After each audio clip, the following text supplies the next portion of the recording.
We have captured one of the FBI's 10 most wanted fugitives, a man notorious in Boston and around the world. 16 years after one of their own agents tipped off Whitey Bulger to flee, the FBI captured its most wanted mobster and sounded vindicated. Although there are those who have doubted our resolve at times over the years, it has never wavered. We followed every lead.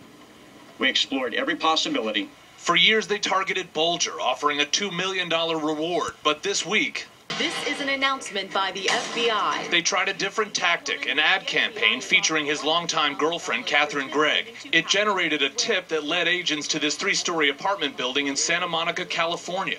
Agents started surveillance Wednesday on a couple calling themselves Charles and Carol Gasco. Using a ruse, agents and other task force members lured Mr. Bulger out of his apartment. Agents determined that the individual was, in fact, Mr. Bulger. He was placed under arrest without incident. Greg was arrested a short time later. The arrests mark the end of a long and exhaustive hunt. But the investigation is far from over. Cash, weapons, and ammunition seized from the Bulger apartment are still being counted, according to an official with the U.S. Attorney's Office. The size of the stash further convinces investigators that the couple likely had help. As we acknowledge the great works of these investigators, it's more important to remember the victims that he left behind and their families.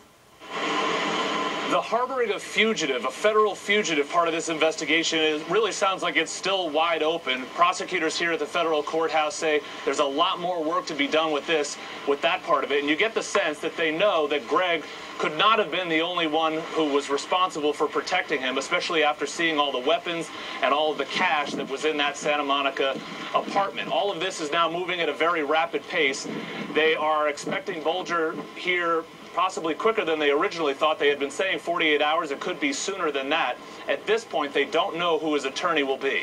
Live in Boston, Sean Kelly, News Center 5. In the class